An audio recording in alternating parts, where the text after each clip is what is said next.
介紹我哋個 program 啊。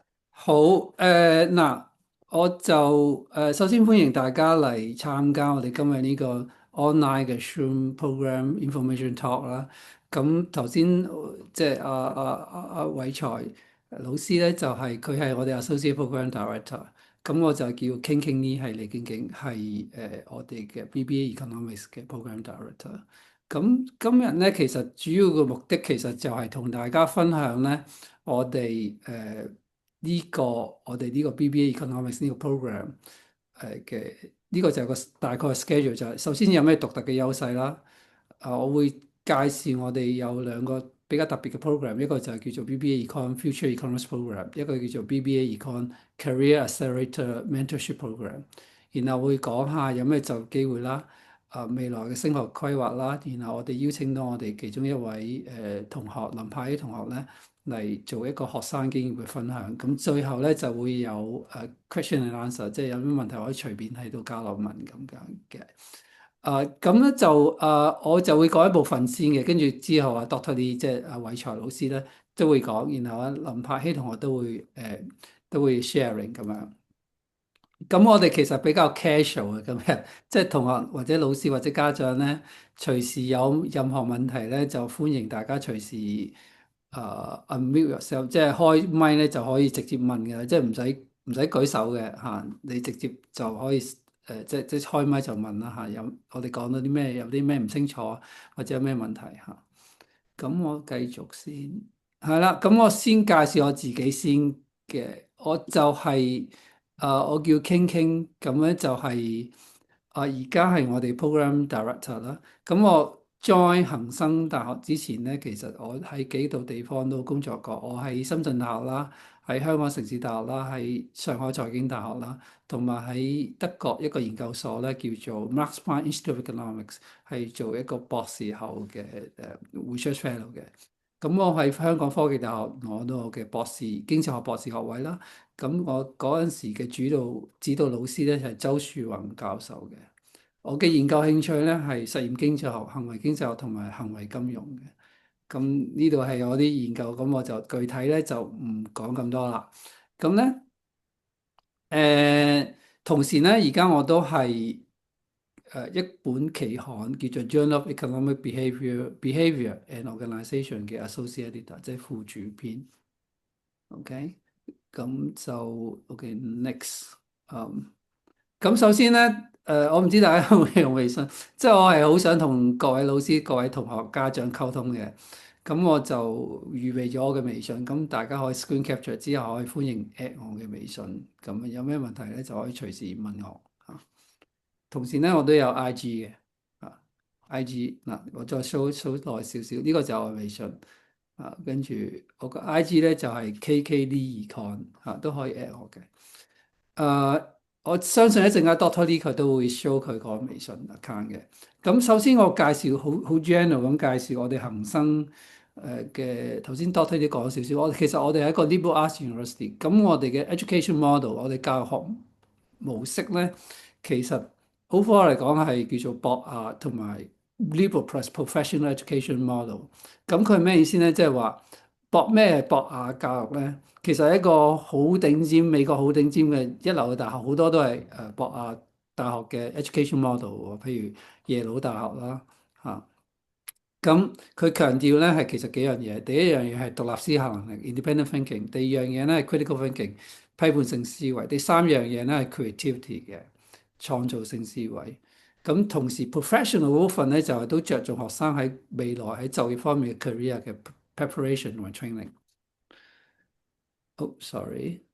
咁我哋 BBA Econ in general 都係 fit into 恒生大學個博雅教育嘅目標啦。咁我哋主要係好簡單嚟講，我哋主要係培訓學生嘅經濟學理論方面嘅知識，同埋佢數據分析嘅能力。我哋唔單止有理論，同埋有數據嘅數據分析嘅能力係好 essential 喺而家呢個世界嚟講。數據一個分析能力，簡單啲嚟講，其實即係個分析能力。咁我覺得我哋有兩個 ready 嘅，第一個咧係就業 ready，即係通過我哋嘅 training 之後咧，係可以同學係可以成為商業、金融或者銀行或者 education 各個行業方面嘅理想嘅人選啦。然後就業繼續深造 ready 咧，咁我哋就會希望同學可以 ready 去到香港同埋國際一路大學繼續深造。如果佢有興趣繼續深造嘅話，等一陣間咧，我就會講下點樣可以幫助到達到呢兩個目標嘅嚇。我哋個 program 個結構方面、structure 方面點樣可以幫助到達到呢兩個目標？咁首先，BBA Econ 有咩獨特嘅方面咧？其實香港都幾間大學，譬如 UGC 嘅大學啦，都有 economics 或者 BBA Econ。咁我哋恒生有咩唔同咧？嚇嗱，首先香港嘅大學都好高水平嘅，應該咁講嚇，應該好高水平。咁我哋恒生因為係一間比較小規模嘅大學咧。咁我哋其實可以提供到比較獨特嘅tailor-made 嘅information，即係 training 俾同學嘅。咁我 take up 咗呢個 program director 之後咧，其實我就有做咗幾樣嘢嘅。第一樣有幾個 program 啦。咁我第一個 program 咧，其實就係嗰個叫做未來經濟學家計劃，就 Future Economist Program 就比較特別嘅啦。呢個咧就係一個目的咧就係訓練同學咧，俾同學有一個做研究嘅經驗，俾一啲想喺未來想去到一個 top university 入邊graduate school，然後想做 professor，即係想做我個位嗰啲同學，咁咧佢就接受一個 training 咧，其實係一個 independent study，類似一個 independent study 咧，去 conduct 一啲 original independent research。係啦，under the supervision of research ethics professors，然後就可以有一個 original 嘅 research paper，然後有機會去到國際嘅會議 present 啦，有機會係發表嘅。咁呢個有咩緊要咧？因為我哋係首先係呢樣嘢係傳統嘅課程係比較少着重嘅，因為傳統嘅課程係你通常係你 take 一個 course，然後你考試咧，考完試之後就 over。但我呢個 course 係完全係 self-motivated，好嘅嘅一個 procedure 嚟嘅，即係話如果同學係好有興趣去做研究方面，咁我哋係會幫助佢 develop 嘅。咁呢個非常之 unique 嘅，因為呢個唔係一個或者為咗攞credit 啊，為咗攞啊啊，然後達到考試嘅要求，亦都唔係我哋 program 入邊要學分嘅要求嚟嘅，完全係一個純粹一個以興趣或者以興趣或者以學習點樣做研究為 driven 嘅一個 program。咁呢個喺香港嚟講係冇，其他學校我覺得係冇嘅，即係其他學校冇咁 structure 咧咁講，或者冇咁着重去做呢樣嘢咁樣咯嚇。咁其實林柏喺同學都 join 咗，一陣間佢可能會分享，佢都 join 咗呢個 program 嚇。嗱，呢個 program 其實唔一定要將來做教授，因為喺呢個社會喺 AI 或者好多方面好緊要嘅時候咧，我哋點樣去 add value 或者點樣去有競爭力咧，其實係一個創造性或者一個 creative thinking 係非常之緊要。咁呢個 program 其實同時都 train 到呢方面嘅。跟住啦，另一個咧就係叫做 Career Accelerator Mentorship Program，咁叫做職業加速器業界導師計劃，其實即係 mentorship program。咁我哋有啲 mentor 嘅，咁就譬如有經濟學方面啦，譬如有Amazon 嘅 Senior Economist 啦，係啲朋友嚟嘅。咁而家喺美國嘅，其實就Amazon 都係一間好大，我唔知大家有冇喺 Amazon 買過嘢啦。不過佢就係都請咗好多經濟學家，其實都因為佢好多牽涉到公司嘅決策，譬如係個版面點樣設計啦，廣告點樣排放啦，其實係會用到經濟學理論嘅嚇。然後就係我哋亦都有TDC 嘅 Senior Economist 啦，即係貿易發展局。咁佢係我以前喺香港城市大學嘅 undergrad 嘅學生嚟嘅。咁而家佢就喺嗰度做，佢又揾咗你幫手。同時咧都有IBank 啦，譬如有啲朋友喺 IBank，譬如 Aberdeen Investment 呢間好大嘅 IBank 嚟嘅。咁就我揾咗個朋友嚟幫手啦，跟住亦都有揾咗一啲銀行入邊，譬如 HR 方面，我哋揾咗一個喺恒生銀行之前嘅 HR，佢Elaine 佢叫做HR 嘅 head 啦。咁佢而家退咗休咧，佢就願意幫手嚟做呢件事咁咯。咁就係啦，即係好好呢啲係通過提供課外嘅 mentorship 嘅機會咧，等同學直接同業界嘅人咧有個接觸，咁就會幫助到佢哋了解哦嗰行業啊，嗰個需要啲咩 skill 啊，咁從而更加好 prepare 自己將來如果想 join 個行業。咁呢個其實係好緊要嘅喎，因為咧你其實都要學習一個過程嚟嘅。如果同學將來 join 我哋咧，我就鼓勵佢 join 我哋呢個 program 嚇。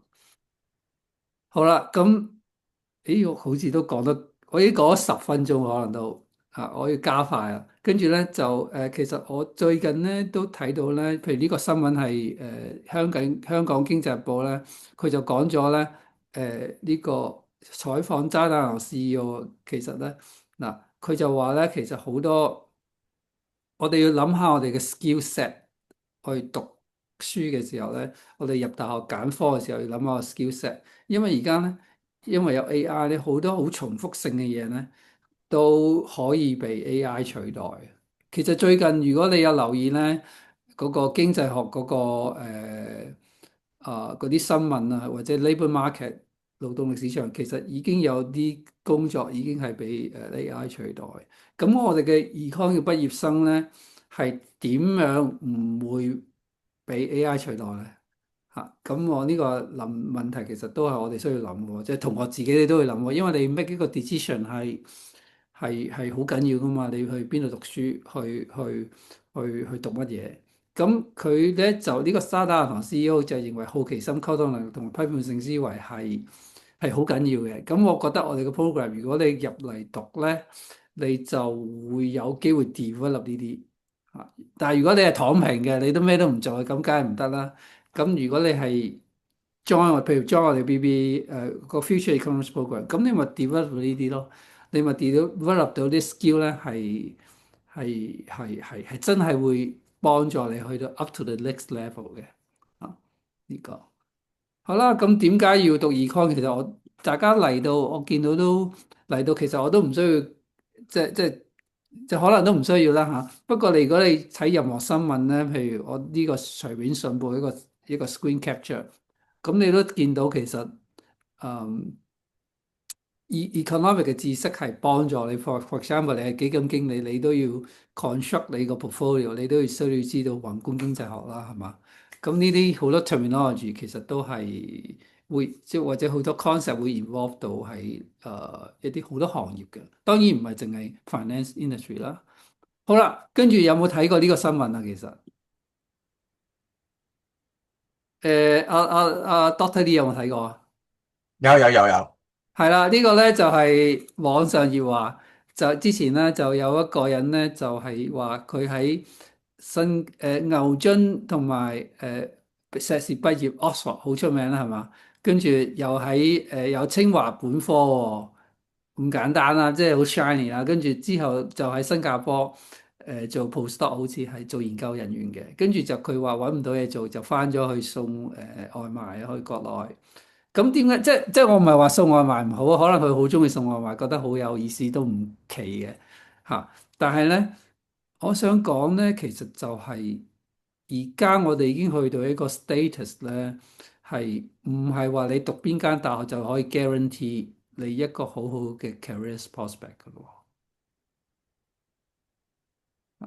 即係咁呢個 implication 就好緊要啊！即係話呢個世界其實係公平嘅喎。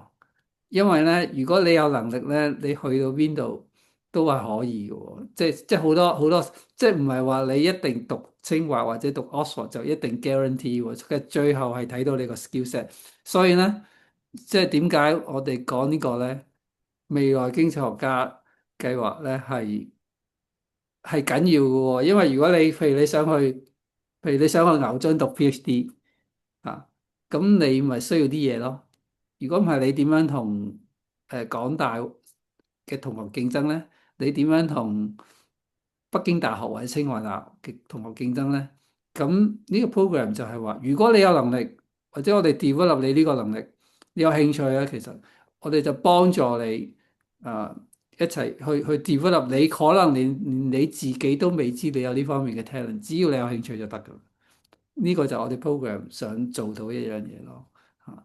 咁就 OK。咁如果從呢個就唔講住啦，即係佢講一個失業率，其實 economics 喺美國聯儲局佢做咗個 survey，其實 economics 係低嘅喎，4.9%，反而 engineering 係高喎，7.5%。點解咧？可能係 AI 好多都可以取代啦。好啦，跟住講重點啊！大家咧，我相信多數都係 DSE 嘅同學啦。咁我哋而家 BBA Econ 個 program 其實可以已經接受報名咧嚟我哋呢個 program Year One 啦。我相信大部分同學喺呢度嚟講，咁你可以去我 website 咧報名咧，然後將我哋咧擺喺第一位，咁我哋就會俾通常我如果睇過你嗰啲資料冇問題咧，符合到大學嘅要求咧，我哋就會俾一個叫做 conditional offer，有條件錄取俾你，即係只要你達到我哋學校最低個要求，入學要求，你就到時咧，你放咗榜之後咧，你就會攞到我哋個 offer，到時你可以決定嚟唔嚟嘅。咁呢個係唔會影響到你 JUPAS 嗰個誒誒 JUPAS 嗰個報名係兩條隊嚟嘅。咁呢個咧就係，所以咧我建議大家可以係將我哋去報名咧，然後將我哋擺第一位咧。但係因為你要盡快，因為呢個有條件錄取個 number 係少嘅，所以咧係要盡快。或者 Doctor 呢，你有冇補充啊？我想同你分享點解讀經濟學好，嚇。我諗有好多同學見到你都係寫四字咧，咁可能都係中四同學啦。咁可能你都會開始讀緊經濟學，而我提議大家如果對經濟學有興趣嘅話，不妨當你報大學嗰陣時選擇經濟學。咁我哋大學係一個好嘅選擇。當然你有其他嘅選擇可以一併過選擇嘅。咁所以我想而家就同你講，我想講5分鐘到，Doctor 你 O 唔 OK？OK OK，你講。OK 嗱，我咧喺本科我哋讀經濟學嘅，咁我即係由讀經濟學開始到而家咧，我諗我讀咗成30幾年經濟學嘅，咁最初未必會對經濟學認識好深，但慢慢出嚟做嘢啦，我都係教經濟啦，咁到而家咧，我都發覺到經濟學為大家嚟講其實係一個好重要嘅學科嚟嘅，經濟學同理科有啲唔同，咁我都有讀過理科嘅。但係理科我畢業之後咧，其實就好少用到理科嘅知識嘅。咁我而家變成一個理科嘅少少白痴啦。但係經濟學嘅話咧，其實同我哋生活咧好大關係嘅。咁我總結想講3樣同我哋嘅生活有咩關係嘅。第一個咧就係關於我哋日常生活，即係未必同工作有關嘅。經濟學喺大家開始讀經濟學，到讀完之後都覺得經濟學同我哋生活嘅最大關係就係話點樣幫我哋做一個好好嘅決定嘅。當我哋面對一個有限嘅收入之下，點樣用有限嘅收入咧做消費啦、做儲蓄啦各樣嘅話啦，如果你有經濟學嘅知識咧，就你可以能夠啲錢用得好啲，你嘅生活咧會更加好啲嘅。咁呢個就係基本上一個 concept 叫 scarcity 啦。咁如果你係 Form 4，你開始讀經濟學嘅話咧，scarcity 係一個最基礎嘅 concept。但係喺呢個基礎嘅 concept 之下咧，就其實就係我哋再發展經濟學出嚟嘅。點樣做一個好嘅決定？而當你讀完4年經濟學之後咧，相信大家個經濟學嘅知識加強咗之後咧，喺你日常嘅消費啦、工作啦，或者喺你哋嘅投資方面咧，都可以幫你做好嘅決定，令到你喺有限嘅收入之下咧，過一個好好嘅生活啊！咁另一個就係關於嗰個工作方面嘅。我諗社會不斷轉變嘅，過往冇 AI，而家有 AI，將來 AI 咧會更加發展得更加快嘅。咁於是乎咧，你同 AI 一齊生活嘅，咁點樣唔會被 AI 淘汰嘅話咧？我諗你嘅腦袋係好重要噶。你人同埋 AI 好大分別，話人有一個重要嘅話咧，有一個 creativity， 有一個創造性嘅，同埋對社會嘅認識嘅話咧，更加主動嘅。而 AI 好多時接受信息之後咧，再分析出嚟嘅啫。咁所以如果你能夠學經濟學嘅知識學得好嘅話咧，咁你可以對個社會嘅認識更加深入。而你睇到一啲嘅機會嘅話咧，可能將來成為你創業機會㗎。我舉一個例子，今朝我同太太傾偈，就係關於一啲嘅化妝品嘅，就喺國內啦。我哋大城市就好似上海啦、北京嗰啲咧，咁當然你嘅收入比較好啦，就可以買到啲名牌化妝品啦。但係如果你生活喺二三線城市嘅話啦，譬如二三線城市包括啲咩咧？可能係合肥啦，可能係石家莊啦、張家口啦等等二三線城市嘅話咧，個收入就未必咁好啦。但係你都渴望能夠有啲高質素嘅消費品或者化妝品嘅，咁你要放到收入同埋嗰個貨幣嘅價錢咧，其實都幾大距離㗎。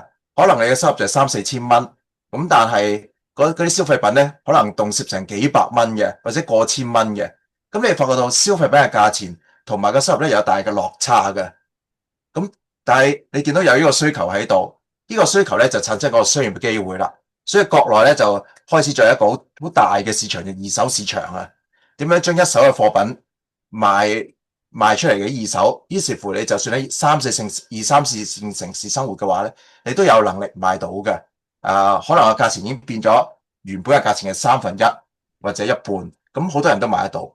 咁如果你明白經濟學嘅運作，明白中國經濟嘅運作，原來咧收入喺唔同嘅城市商有個落差嘅話啦，咁你就會睇到有一個機會就話不如產生個二手市場出嚟，方便即係所有貨品由一手去到二手，你可以賺咗個好大嘅，你可以一方面 serve 咗一啲 customer，佢個收入唔係好高，但係佢都能夠買得俾嘅價錢唔係好多，但係你能夠將二手貨賣俾佢而賺到呢個嘅收入啊，咁呢一樣嘢 AI 達唔到你嘅嚇，但係如果你哋明白經濟嘅運作，原來中國經濟唔同城市嘅收入係相差好遠嘅話，你點樣將啲貨品可以賣俾二三四線城市，亦都可以咧賺到錢啦。咁另一個例子就係拼多多，我諗如果你有用電子消費嘅話咧，即係網上消費嘅話咧，可能用拼多多，拼多多亦都可以反映翻一個情況就係佢嘅貨品比較平，亦都可以幫到好多收入唔係好高嘅客戶，但係都可以買到啲質素唔差嘅貨品嘅。咁經濟學咧，我諗係一個好重要，就話幫你了解成個市場嘅運作，你可以從而揾到嘅一啲商業嘅機會。將來你創業嘅話咧，呢個可以幫到你嘅。咁第三個我諗重要就係話咧，我諗讀經濟嘅人好多時都話將來做投資嘅，我覺得都其實好有用嘅，幫你將來做一個投資。你有一筆嘅收入，你有一筆嘅儲蓄，你點樣做個投資嘅話咧？當你明白個市場嘅運作，譬如頭先阿 Doctor Lee 所講嘅宏觀經濟，一個好重要嘅元素就係個利率嘅走向。究竟個利率升定係跌咧？個匯率點樣轉變咧？譬如日本嘅央行計劃可能加息嘅話，點樣影響個全球經濟嘅話咧？你從而揾走個投資嘅機會嘅話咧，呢啲都係經濟學嘅可以幫到你嘅。其他嘅知識可以係都幫到你，但係喺現今一個我哋香港一個商業社會一個市場經濟嘅社會嘅話咧，經濟知識係相當重要嘅。如果你係經濟盲嘅話咧，我諗發覺到你嘅收入有，但係你發覺到你使嘅錢可能未必用得好好，做投資可能咧往往失利，各樣各樣嘅話咧，都令到你嗰個生活咧未必最好嘅。但係經濟學咧，如果你係學得好，明白多啲嘅市場經濟，令到你可以做好嘅決定，無論你係消費、就業、投資方面咧，都可以令到你得到好嘅結果嘅話咧，我諗係呢個係我覺得讀咗咁多年經濟學咧一個好重要嘅原因。點解同學要讀經濟學嘅啊？咁我哋大學嘅話咧，希望就係咁樣培育大同學譬如你想認識個經濟嘅運作，將來揾翻好嘅工作，或者你更加有興趣將來係讀做研究嘅話咧，我哋都頭先阿 Doctor Lee 所講嗰個 Future Economics Program 嘅話咧，都有好好嘅出路幫到同學嘅。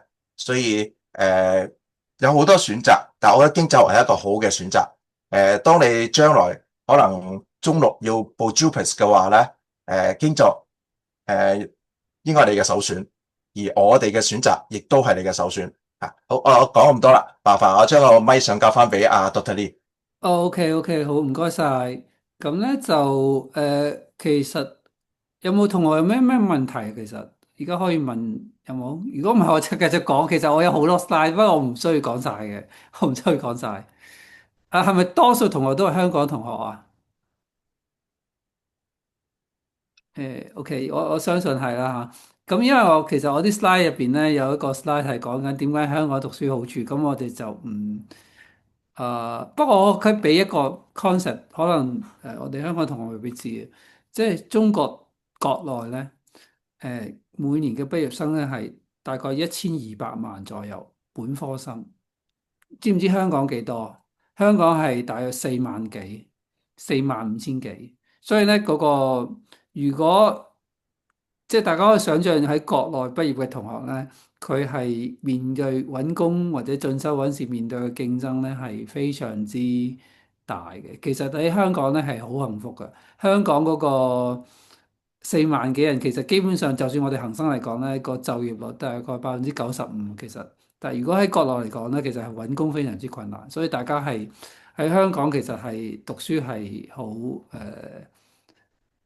點講咧？即係冇咁劇烈嘅競爭，其實係一個好嘅。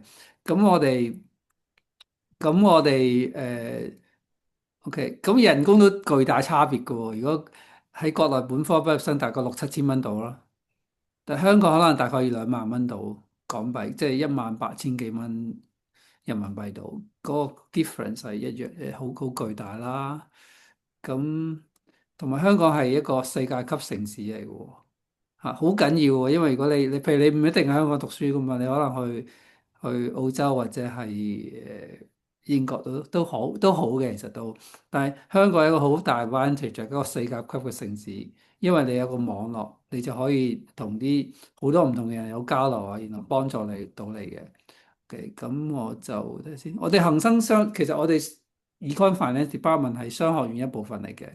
咁我哋商學院有咩優勢咧？其實可能大家唔知，我哋最近咧商學院就好多發展啦。其實包括我哋有我哋新嘅院長啦，柏勝虎柏勝浩 Sam Park 教授佢 join 咗我哋嘅，咁佢就喺 management 方面又係非常之傑出嘅學者咧，有好多論文發表，係國際一流嘅期刊發表啦。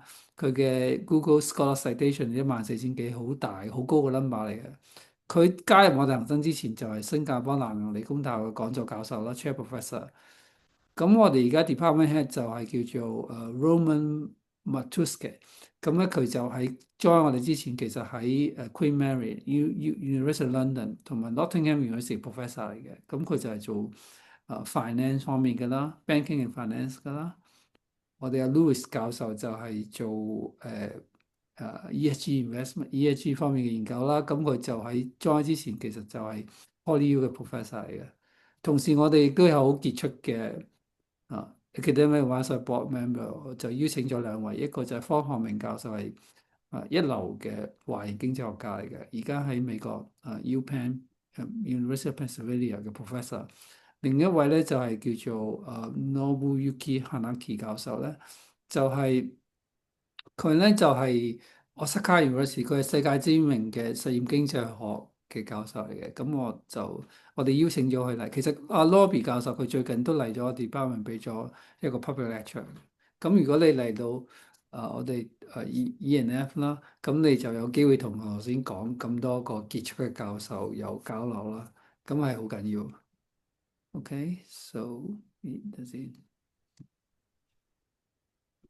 係啦，跟住咧，我哋同時咧亦都有一啲教授咧，佢好資深業界經驗啦。譬如我哋之前嘅系主任，而家係我哋嘅老師咧，就係 David Chiu 教授。佢之前就 iBank 嗰度做嘅，咁好資深嘅經驗。即係如果 investment 方面咧，其實可以同佢經濟學到好多嘢嘅。咁啊，Andrew 都係 iBank 方面好資深嘅經驗啦。所以我哋恒生有一個比較特別嘅地方，就係有呢啲比較資深業界經驗嘅老師嘅同時都。嗱，頭先我 Elaine 我就介紹咗啦，佢就恒生之前嘅 HSBC 嘅人力資源部門主管。同時我哋係商學院攞到 AACSB 嘅accreditation，呢個認證係 top 嘅商學院先有嘅。咁呢個就係我哋 campus 啦。咁我 campus 其實我覺得好靚，好周圍好多樹啊，同埋好方便嘅。後邊呢個 building 咧就係可能我哋個 building 就係 D building D 嘅。就係呢個恒生呢個 logo 後邊呢個 building 啦。咁我哋同時都有 hall 嘅喎，大概1300幾個 hall 嘅住宿。咁就有 hall life 嘅。個 hall 咧就喺我哋 campus 入邊嘅，其實就行上嚟就 main campus 行上嚟就係噶啦。呢個就個外形啦，就喺大老山隧道側邊嘅。咁同時有 exchange program 啦，我哋有超過1100個嘅 exchange partner 啦，你可以去啲好好嘅大學做 exchange 啦。亦都有一個叫做 One Student One Tuition 嘅 program，咁你就可以去申請啦，然後去啲譬如恒生銀行啊做 internship，咁啊增強你將來嗰個就業嘅競爭力啦。好啦，咁而家到阿林柏希分享啊。Hello 啦，大家好，咁我就林柏希啦，咁今年我就 Year Four 嘅 BBA Econ 嘅學生啦，咁我就喺2022年 Year One Entry 入嚟嘅，咁今日就好開心受到 Doctor Lee 嘅邀請啦，就過嚟做分享啦，就希望俾到少少方向大家嘅。咁首先係講一講大學4年嘅得着啦，咁我就覺得大學同中學就好唔同嘅，咁因為要嗱自己要排 timetable 啊。你嘅成績就係 depends on 唔單止考試啦，可能係你嘅 group project 啦，咁你要識點樣做 presentation 啦，點樣同人合作啦，同埋你又要同時準備下考試啊咁樣嘅。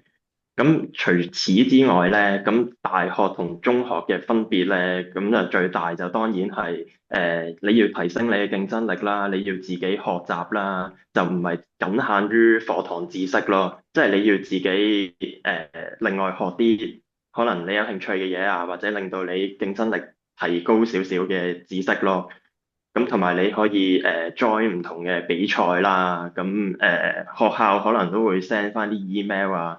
或者你可以出去睇一睇有啲乜嘢關聯嘅 case competition 之類嘅啦，即係好似我 Year One 嘅時候都 join 過一個匯豐嘅 banking case challenge 啊，咁但係冇贏嘅，但係有嗰個經驗咯。咁或者有唔同機會，即係例如 exchange 啊，同埋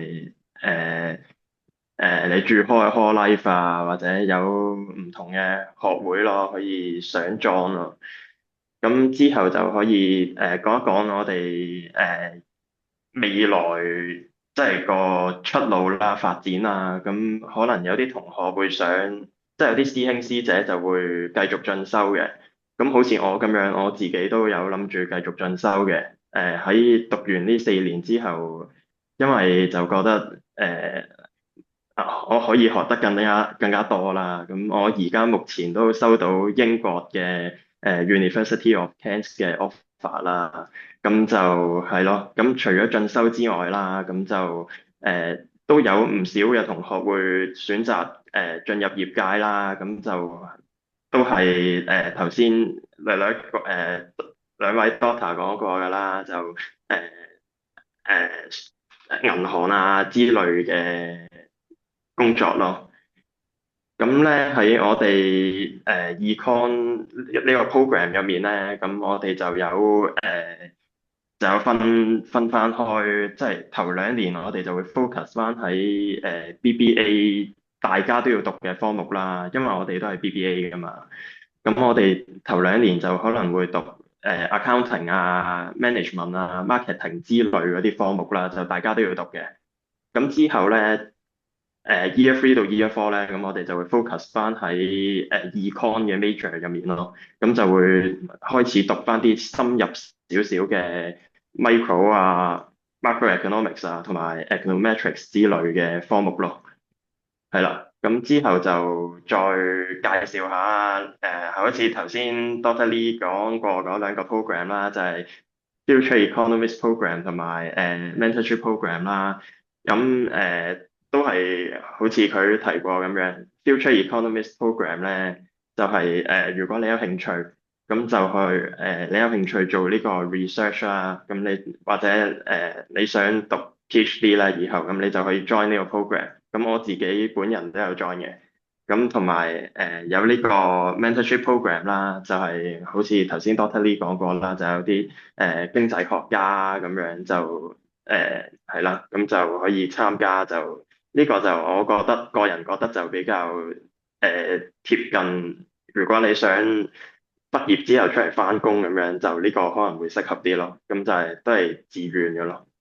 係啦，咁我 sharing 就到呢度，咁就交翻俾 Dr. Lee。OK，好多謝晒林柏希同學。嗱，林柏希同學 join 咗 Future Economics Program，咁我 look forward 佢有冇啲好 original idea develop 到。頭先你話你去邊間大學啊？英國，可能 University of Kent，Kent。係 Kent，OK，好恭喜你先。嗱，其實咧，係我我我多謝多謝。就可能阿林柏希都可能都未必。我哋其實有一個咧，就係我順便喺呢度講啦嚇，就深造咧，我哋 BBA Econ Program 咧，就而家即係未正式點講未正式 finalize，但係都好即係接近 finalize 嘅啦，就會同新加坡管理大學咧就有一個 agreement 嘅。咁咧就係我哋 BBA Econ 嘅同學畢業，如果佢嘅 CGPA 如果達到3.0或者以上，總分係4嘅，3.0或者以上。咁咧，其實佢就可以叫做一個直接錄取到去新加坡管理大學，佢係一間新加坡 top 嘅 university 嚟嘅管理大學嘅一個 master program in economics 嘅。咁咧就當然佢仲要考少少試嘅，即係有少少譬如 GRE 啊，或者係佢哋有一個 internal 嘅試，但係咧係俾到一個好 clear 嘅 path，我哋嘅 BBA Econ 嘅同學咧有一個選擇咯。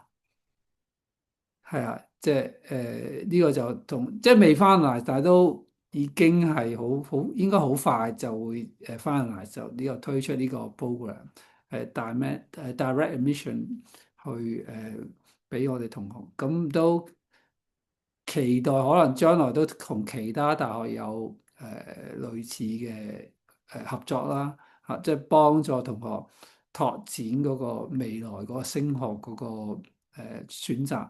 去啲好好嘅大學，當然你都可以喺恒生呢度繼續升學嘅，咁都可以嘅，係啊，咁咧就係啦，跟住睇下先，有冇啊？其實我哋仲有其他同學，我哋詳細，因為時間關係，我哋唔講啊，即係有啲創業比賽，有得獎啦，有去經驗分享啦，有去 exchange 嘅分享啦，咁啊睇下先，我有冇漏嗰啲嘢咧？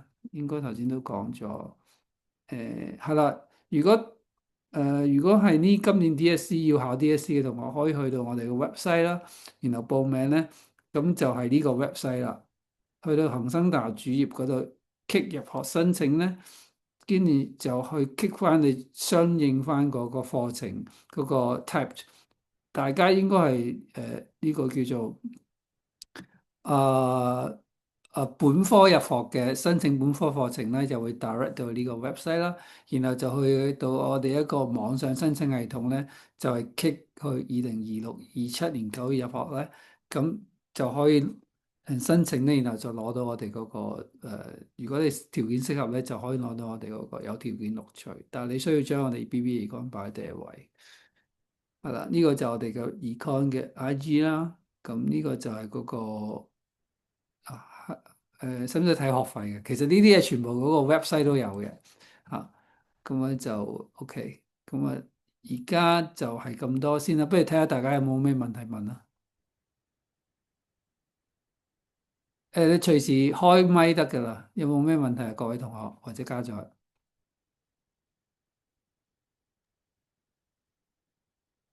你可以開咪啦，或者 text 俾我哋嘅嚇。係啊，咁有問題我哋都盡。你如果有咩嘅特別問題，想認識多啲我哋個 program 嘅話咧，其實唔請一定係我哋機會嘅。或者經濟學 in general 啦，你未必係嚟係啊，我哋呢度讀㗎嘛，但係你如果有興趣，你都可以問嘅，其實都嚇。係咪 DSE 啊？你哋都係定係有啲唔係喎？係嘛？李旭輝啊，譬如我見到有一個同學李旭輝係嘛？你可唔可以介紹下自己啊？好怕有啲怕醜係嘛？或者鄭志峰或者 Hebe 同學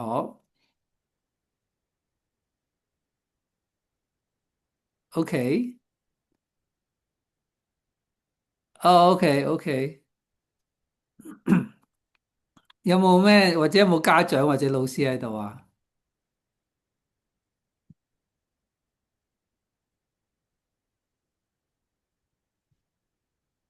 So any questions？或者你係咪唔？